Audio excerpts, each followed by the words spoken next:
Dear Mr. Pios Kausik, Vice President, European Union Chambers, Mr. T.R. Kesavan, President, MCCI, Dr. K. Balaraman, Director General, National Institute of Wind Energy, Dr. Renu Somi, Council of European Union Chambers. Dear panelists for the discussion, Dr. S.N. Sridhara, Mr. Bala Venkatkutti, Mr. Unnikrishnan, Dr. K. Subramanian, Dr. Vinod Surena, Mr. Georgie John, Mr. Ramasillappan, Dr. Radhakrishnan Ramakrishnan, ladies and gentlemen, good evening to all. First of all, I extend a warm welcome to all the girls to Tamil Nadu, and I also cordially welcome you all to this event organized by the Council of European Union Chambers of Commerce in India. It's my matter of immense pleasure and privilege to be here this evening in the midst of a group of very eminent people participating in the panel discussion on transition towards clean energy and digitalization.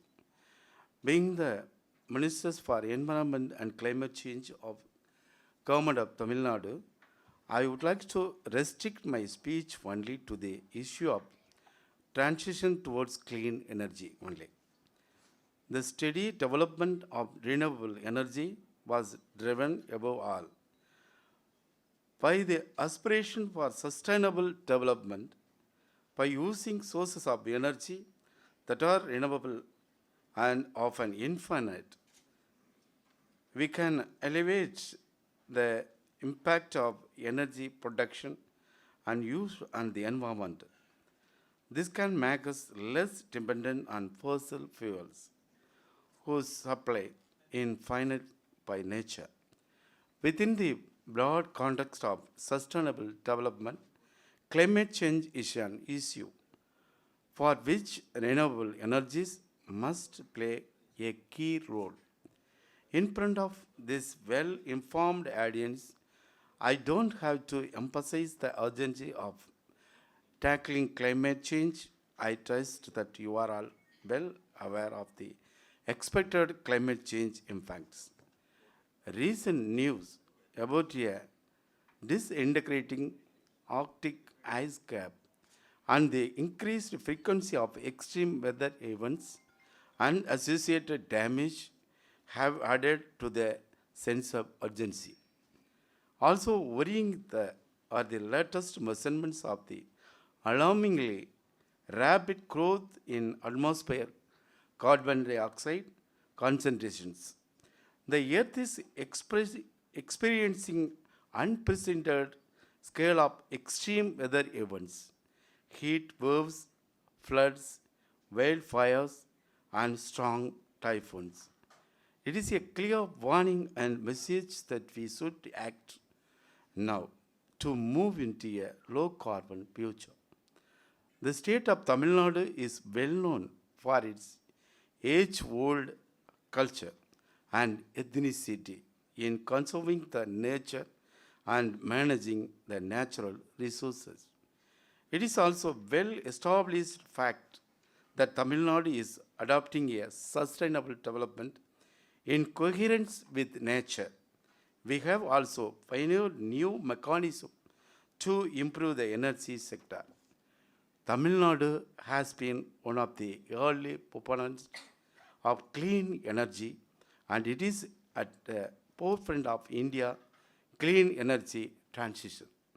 To improve the renewable energy sector, the government of Tamil Nadu has taken a lot of initiatives to enable policy environment and business ecosystem for ease of doing business, such as capital subsidy, interest subvention, and low-tension power tariff subsidy. The country is striving to reduce the dependence on fossil fuel, and we have to target to achieve 500 gigawatts clean and green energy but by the year 2030 from 450 gigawatts earlier, with a total installed capacity of 14 gigawatts and contributing nearly 17.2% of the total renewable power generation. Tamil Nadu is the leader in the renewable energy sector in the country thanks to the visionary Chief Minister Honorable M.K. Stalin. The Tamil Nadu Generation and Distribution Corporation plans to add 25 gigawatts renewable energy in the next 10 years, including 20 gigawatts solar power. Additionally, enabling policies like net metering will further boost solar energy adoption.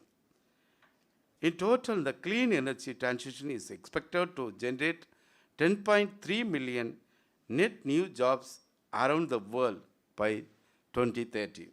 The largest expected job gains will be in electrical efficiency, power generation, and automotive sector.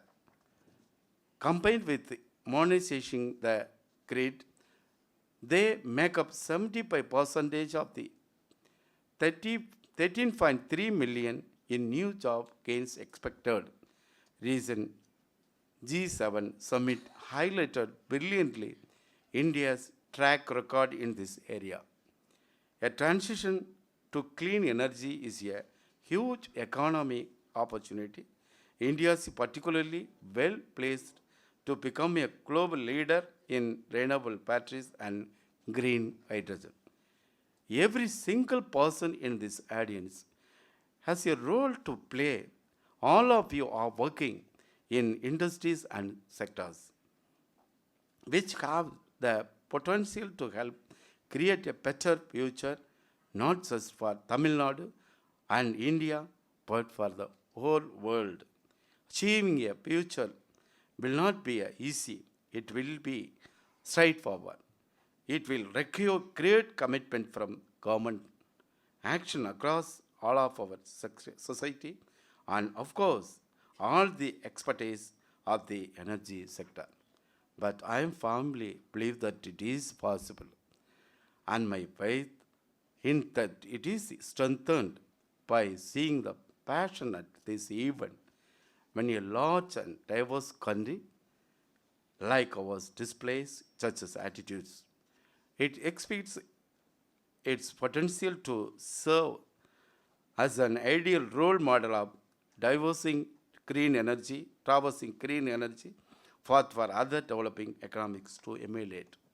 It's my conviction that some of the discussions, conducts, and ideas that will be sparked here can and will help to bring the states and India's net zero future that bit closer.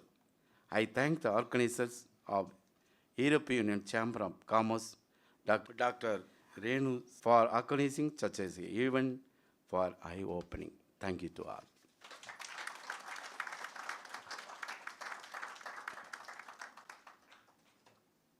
நடக்கிற இந்த மாநாடு மிக மிக முக்கியத்துவம் வாய்ந்த ஒரு மாநாடாக நாம் கருதுகிறோம்.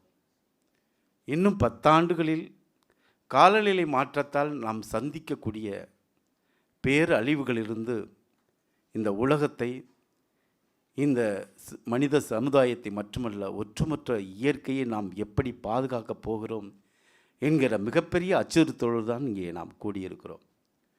குறிப்பாக நாம் பயன்படுத்தி வருகின்ற நிலக்கரியிலிருந்து உற்பத்தி செய்யப்படுகின்ற மின்சாரமாக இருக்கட்டும், நாம் பயன்படுத்துகின்ற வாகனங்கள் எண்ணிக்கை அதிகப்படுத்தி இருப்பதால் பயன்படுத்துகின்ற பெட்ரோல் டீசலாக இருக்கட்டும், இன்றைக்கு மிகப்பெரிய அச்சுறுத்தலாக மனித இனத்திற்கு மட்டுமல்ல ஒட்டுமொத்த இயற்கைக்குமே இன்றைக்கு மிகப்பெரிய ஆபத்தாக இருக்கிறது. 2001 பார்த்தீங்கன்னா தமிழ்நாட்டினுடைய வாகனங்களுடைய எண்ணிக்கை வெறும் 51 லட்சம் தான். ஆனால் 2022 3,10,00,000 வாகனங்கள்.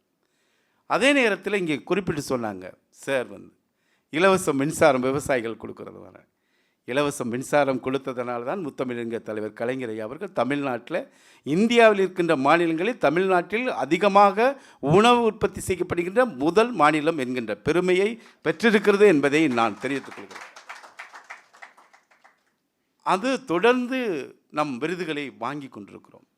அதே நேரத்தில் நாம் விவசாயத்தை தாண்டி அடுத்த இடத்தில் நாம் விவசாயம் நமக்கான உணவை தருகிறது.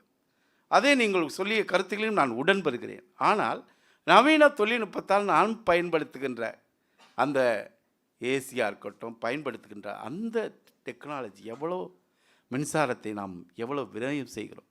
ஒரு யூனிட் மின்சாரம் தயாரிப்பதற்கு 700 லிட்டர் தண்ணீர் தேவைப்படுகிறது. யாரும் மறந்துவிடக்கூடாது. ஒவ்வொரு வீட்டிலும் ஒரு நாளைக்கு 1 யூனிட் மின்சாரத்தை நாம் சேவ் பண்ண முடியும். எப்படின்னு கேட்டால், வீட்டை விட்டு வெளியில் போகிறோம், எல்லா வீட்டில் 10 அறைகள் இருக்குது. டாய்லெட் பார்த்தா அங்கே, வாஷ்ரூமில் பார்த்தா அங்கே லைட் எரிஞ்சிக்கிட்டு இருக்கு, ஏசி ஆன் பண்ணி ஓடிக்கிட்டே இருக்குது, ஃபேன் ஓடிக்கிட்டே இருக்குது. அவசரத்தில் வீட்டை பூட்டிட்டு வெளியில் போகிறோம். எவ்வளோ மின்சாரம் விரயமாகுது. இப்படி நாம் மின்சாரத்தை இப்படி புதுப்பிக்கத்தக்க எரிசக்தியும் நாம் உருவாக்கணும். சோலார் எனர்ஜி, அதுபோல் விண்ட் எனர்ஜி, இந்த பயோகாஸ் போன்றதையும் நாம் உருவாக்கணும், அதையும் பயன்படுத்த தொடங்கணும். அதை தாண்டி இன்றைக்கு சைனா போன்ற நாடுகளில் க்ரீன் ஹைட்ரஜன் அந்த ஃபியூவலையும் பயன்படுத்த தொடங்கியிருக்காங்க. அதை இந்தியாவிலும் நம்ம இன்றைக்கு மாண்புமிகு நிதின் கட்காரி அவர்கள் அறிமுகப்படுத்தியிருக்காங்க. மாண்புமிகு தமிழக முதலமைச்சர் அவர்களும் நிதிநிலை அறிக்கையில் புதிய கிரீன் ஹைட்ரஜன் தொழிற்சாலைகளை தமிழ்நாட்டுக்கு கொண்டு வருவதற்கும் நடவடிக்கை மேற்கொண்டிருக்கிறார் என்பதை தெரிவிச்சுக்கிறேன். இப்படிப்பட்ட சூழ்நிலையில் நாம் மின்சாரத்தை சிக்கனப்படுத்தி சேமிக்க முடியும் என்பதுதான் செய்தி. ஒரு நாளைக்கு நாம் தமிழ்நாட்டில் இப்படி எல்லா இடங்களையும் நாம் தமிழ்நாடு மட்டும்னா ஒரு குறிப்பிட்ட, அப்புறம் இந்தியான்னு எடுத்துக்க, உலகன்னா எடுத்துக்கோங்க. அப்படிங்கிறப்போ ஒரு நாளைக்கு 1000 மெகாவாட் மின்சாரத்தை நாம் சேமிக்க முடியும். அதை நாம் செய்ய தொடங்கணும்.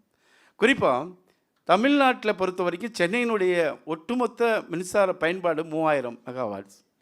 ஒட்டுமொத்த கேரளாவுடைய மின்சாரம் ஒரு நாளைக்கு பயன்பாடு கேரளாவுக்கு வெறும் 3000 மெகாவாட்ஸ் தான்.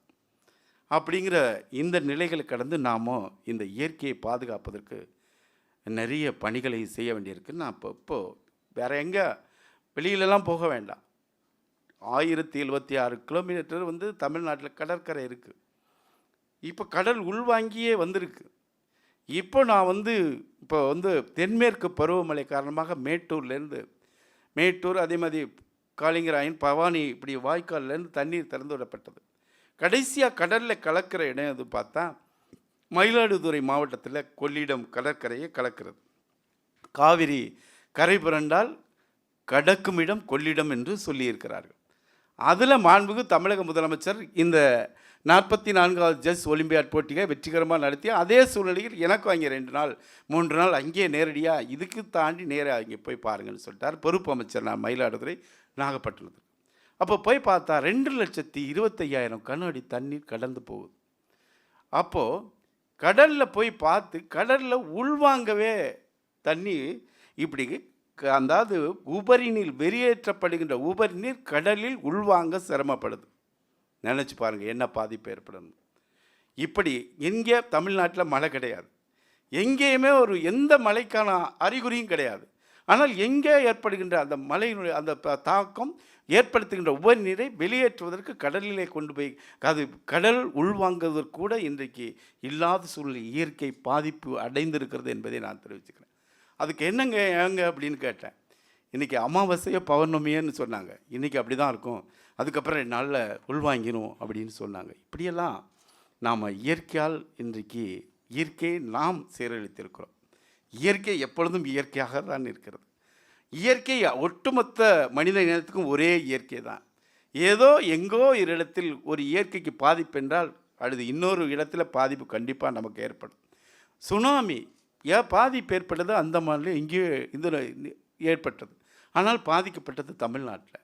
அப்போது ஒட்டுமொத்தமாக நாம் எல்லாரும் சேர்ந்து இந்த இயற்கையை பாதுகாப்பதற்காக மிக மிக முக்கியமான சூழலில் கூடியிருக்கிறோம். மாண்புமிகு தமிழக முதலமைச்சர் அவர்கள் அதற்காகத்தான் பொறுப்பேற்ற உடனேயே, இதுக்கு முன்பு இந்த துறையினுடைய பெயர் சுற்றுச்சூழல் துறை மட்டும்தான். சுற்றுச்சூழல் மற்றும் காலநிலை மாற்றம், climate change and environment and climate change என்ற துறையை பெயர் மாற்றம் செய்து என்னை இந்த பணிக்கு ஒப்படைத்திருக்கிறார். நிறைய கிளைமேட் சேஞ்ச் மிஷன் அப்படின்னு சொல்லிட்டு காலநிலை மாற்ற இயக்கம் என்கின்ற அதுக்காக 500 கோடி ரூபாய் ஒதுக்கீடு செய்து அதற்கான திட்டங்களை கடற்கரை பகுதியை பாதுகாப்பதற்காக ஏற்கொண்டு வருகிறார்.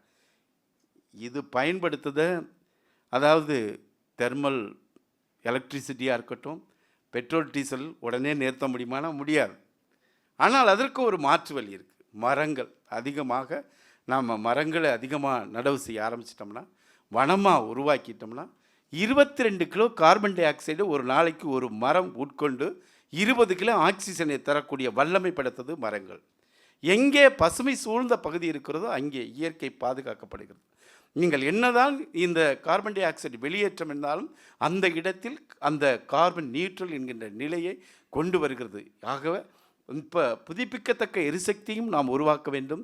இப்பொழுது ஏற்பட்டிருக்கிற அந்த அச்சுறுத்தலிலிருந்து பாதுகாப்பதற்கு மரங்களையும் பல லட்சக்கணக்கான மரங்களை பல கோடி மரங்களை நடவு செய்தும் இயற்கையை பாதுகாக்கலாம். அப்படிப்பட்ட சிறப்பு நாட்டு மரங்களுக்கு மட்டுமே தான் உண்டு. குறிப்பாக புங்க மரம், வேப்ப மரங்கள் இயற்கை, அரச மரங்கள், ஆலமரங்கள் அதிகமாக ஆக்சிஜன் தரக்கூடியதும். இவற்றையெல்லாம் தாண்டி 1 கிலோமீட்டருக்கு தொடர்ந்து மூங்கில் வளர்த்துட்டு அதில் நீங்கள் நடந்து போனீங்கன்னா சுவாசிப்பதற்கு ரொம்ப எளிமையாக இயல்பாக இருக்கும். அதுவும் நம்ம டெல்டா மாவட்டங்களில் நிறைய மூங்கில்களை நாம் பார்த்துருக்கிறோம். இயற்கை மனிதனுக்கு தேவையான அனைத்தையும் தந்திருக்கிறது. மனிதன் இயற்கையை மிகப்பெரிய ஆபத்தை ஏற்படுத்தி கொண்டிருக்கிறோம். இந்த மாநாடு கண்டிப்பாக எதிர்கால நம்மை மட்டுமல்ல, அடுத்து வருகின்ற நம் தலைமுறையை மட்டுமல்ல, இந்த பல்லுயிரினத்தையும் பாதுகாக்கக்கூடிய மிகச்சிறந்த மிக மிக முக்கியமான மாநாடு. இந்த மாநாட்டில் காலத்தின் பொருட்படுத்தாமல் இத்தனை பேர் கலந்து கொண்டது நான் உங்களை வணங்கி விடைபெறுகிறேன். நன்றி, வணக்கம்.